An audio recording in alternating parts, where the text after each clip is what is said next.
Hi everyone, my name is Heather and I'm the person behind Happy Puppy Truffles. Today I wanted to share with you guys a fun little origami project for Easter.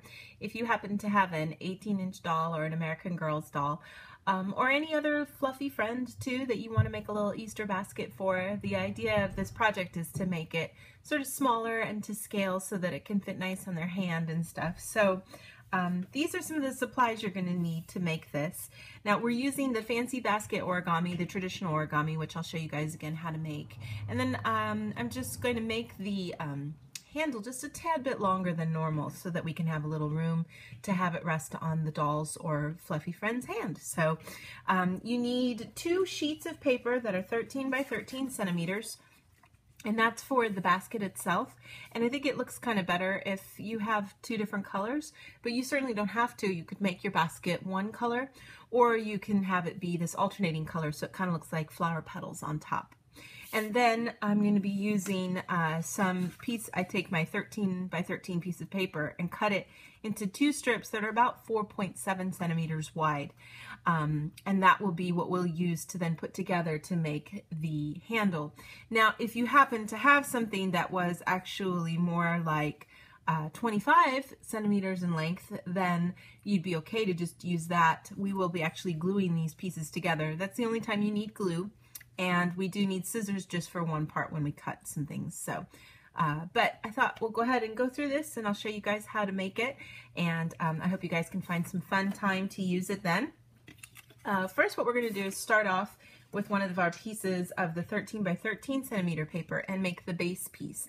And you'll wind up actually repeating these steps so that you can have 2 of the same kind of place, and then we'll change what we do to both of the parts a little bit as we go along. So what we're going to do is start off here with our paper. Now I'm using some craft or taupe paper, so it's the same color on both sides, and that will create sort of a different effect than if you use origami paper, which is double-sided with white on one side and color on another. But so there's really no front or back to this paper, but if you were using paper that was colored one side to the other, you'd want to start with your color side facing down, and we're going to put some preliminary creases in our paper by going ahead and folding our paper in half, and fold it in half the other way too.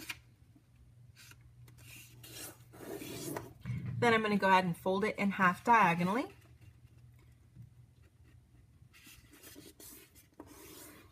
And open it up and fold it in half again diagonally. And still with that color side facing down, I'm going to then do the book base by the door base, excuse me, by folding into the center, both sides.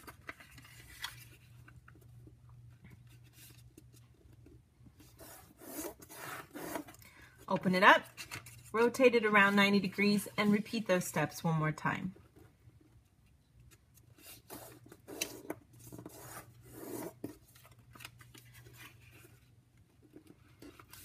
This is going to help us get the preliminary creases we need for the next steps.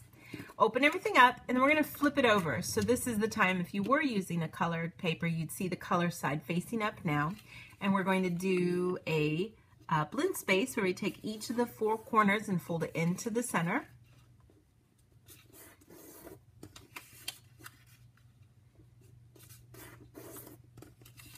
Go around and do this for all 4 sides. And then open everything up and turn it back over so that that colored side's facing down. Now I'm just going to naturally follow the creases I've made to help this collapse down. So if I'm looking at it like a diamond and I bring things down, you'll see this part that sticks up. Just can push gently on it and it should lay down flat. Rotate it around, do the same thing for each of these sides. These 2 corners work pretty easily. These 2 you can do almost at the same time, just pushing down. And then it's nice to go ahead and make sure everything's kind of lined up. Sometimes one crease might be a little off or something. Turn it over and really smooth it out by pushing down on all of the edges. And you should have something then that looks like this. Then the next thing I'm going to do is just take the flap here and fold it straight up. Now there's a couple different variations of the way that you can fold at this step, and it just sort of creates a different sort of floral pattern. You can just leave it like I'm going to for this one with just it folded up. You can then fold down and create a crease here and then fold it up to create sort of like a hat effect. And then that creates like an extra layer of petals when you make your flower of the top of the flower basket, kind of, if you will. So it's something to kind of play with and see which one you like. Especially if you're using paper that is one color on one side and then white on the other, it looks really cool to kind of play with it when you fold it a little. Because I have one that's the same color, I'm just going to keep this solid. But I'm going to go around and fold each one of these flaps up for all 4 sides. And if you do any other kind of petal fold here, you'd want to make sure to do that for all 4 of these. But you should then get something that looks like this. Now this is when I'm going to go ahead and take my other piece of paper that I had that was also 13 by 13 centimeters and repeat what I've just done exactly to this step. So I'll go ahead and do that real quick here and cut the video out so you don't have to watch it and be bored. So when you're finished, you should have these 2 pieces. Now you can decide at this point which one of these pieces you want to be the base of your basket. That's going to be the color of the basket that's at the bottom, and then have some of the petals also on top. The other color is going to be the accent color that's going to be fitted throughout the top of the basket. For mine, I'm going to go ahead and make my basket sort of this brown color and have this be my accent color. So what I want to do is take the accent color and take my scissors, and I'm going to go ahead and cut right where you see these kind of sections here to create a cross.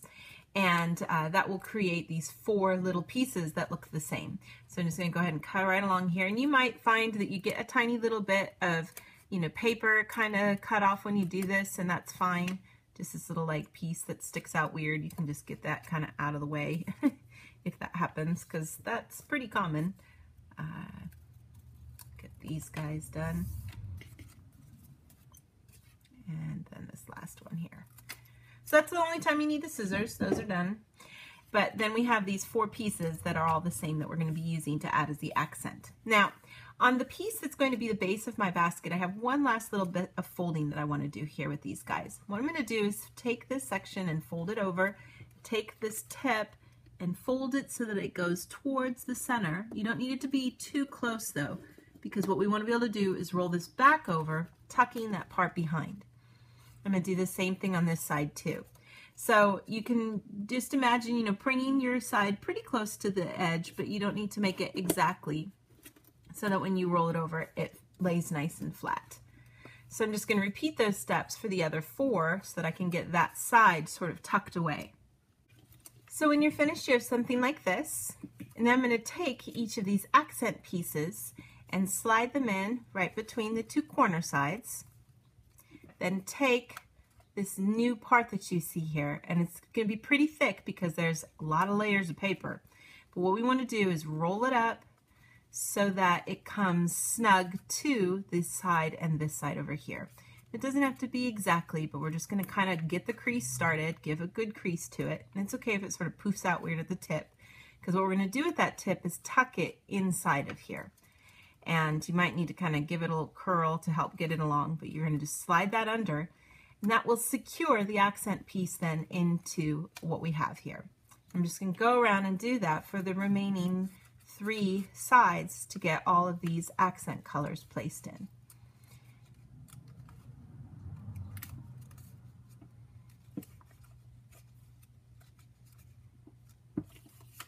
And it is a pretty, you know, tight fit because of all of the paper here, but you should be able to roll it up pretty easily to get it to go the way it needs to, so that you can get that tucked underneath.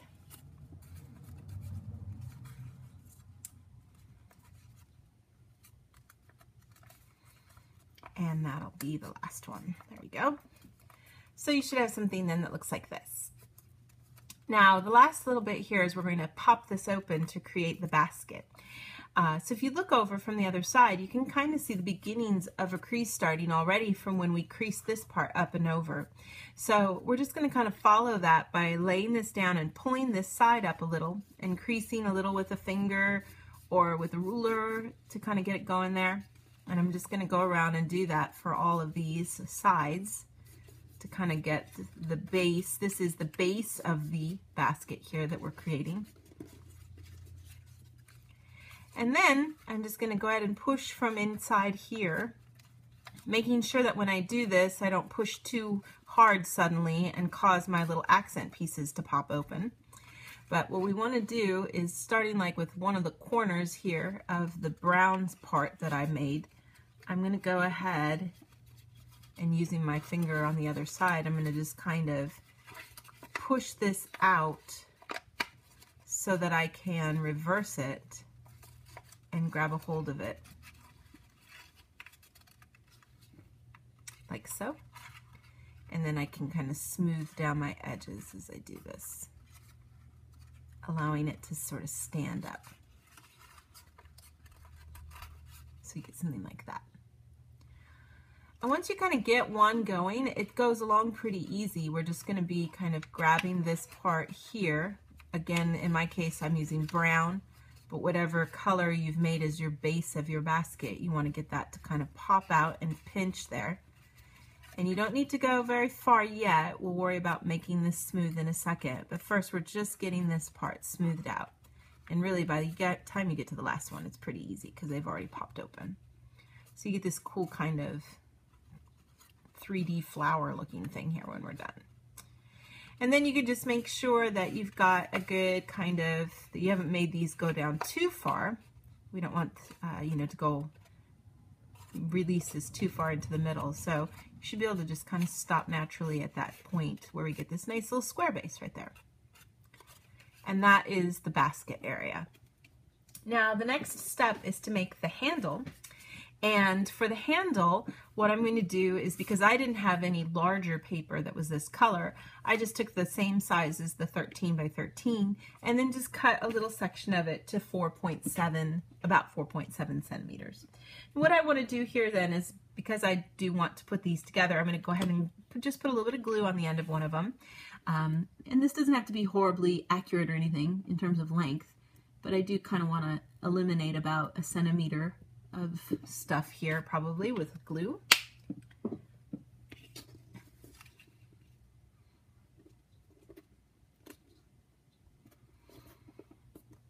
So I kind of can get that done so that I get this nice longer piece, if you will.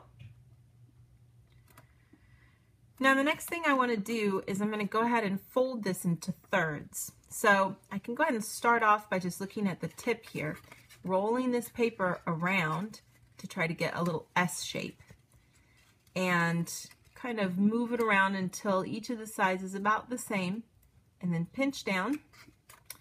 And then I'm just going to go ahead and fold over one side, and we want to kind of do this slowly because we do have this part that we just glued to. My glue's already coming undone, but we want to just slowly kind of fold this up.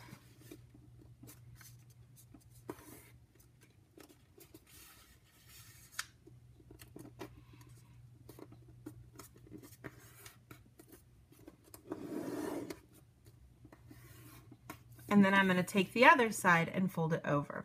And it doesn't have to be horribly like accurate or anything. The idea is to just make it so that we can get it to kind of come over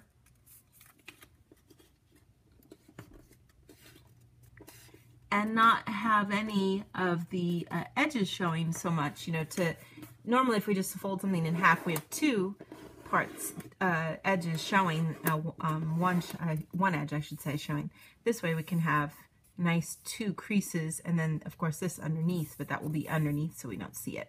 So you have a nice smooth surface on the top. And we just want to kind of curl it as we roll it here to kind of get this to smooth out into a rounded shape, and on this side too. That'll help it along when we put it to make it a handle, because we want to keep it kind of smoothed. Now if it bothers you that this part's kind of poofing out a little on that side, you can put glue on here and make it really stable and sturdy, or you can just kind of call that the back of your basket and then no one will see it. Then we're just going to take our little basket here, and I'm going to take the sides that you see here and fold them into the accent side.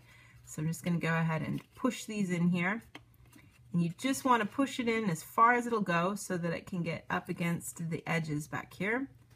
And once you've got that in there, then you can go ahead and put a little crease on this to give it a nice little place to hold on to, sort of.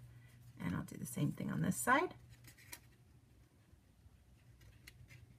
get it tucked in here. There it goes. Doesn't want to cooperate. There you go. You want to get that straight in there, of course. But that should give you a nice little basket then. And that should work as a pretty good, you know, I tried to kind of measure it and compare and see what would look good. I think it looks like and feels like a pretty good size for an 18-inch doll. I'll have a photo of it posing with it when I'm done here to kind of give you guys an idea. But and like I said, you can use this for lots of other, you know, fluffy friends that you might have and stuff too, if you don't have an 18-inch doll. But or just as a cute little basket to have, you know, sitting on your desk and fill it with jelly beans. That's always a good thing too. So I hope you guys can find some fun ways to use this, and I'll have some more fun things to share with you guys in the days to come. Thanks again always so much for watching, and I'll see you all next time. Bye!